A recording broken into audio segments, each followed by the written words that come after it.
Sa bawat paghampas ng hangin sa aking balat, ay paghampas rin ng masasayang alaala na aking nadarama. Ako isang simpleng tao lang na may pangarap na lumipad, tulad ng isang saranggolang matayog ang lipad.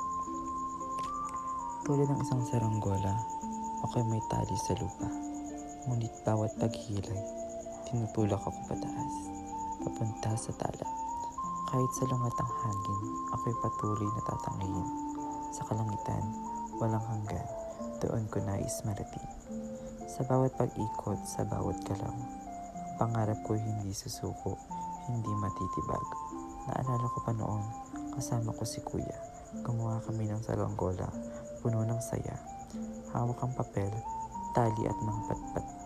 Magkasama nagtatawanan habang binubuo ang bawat bahagit sukat.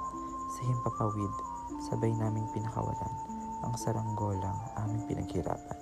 Sa bawat hampas ng hangin, kami nagtitinginan.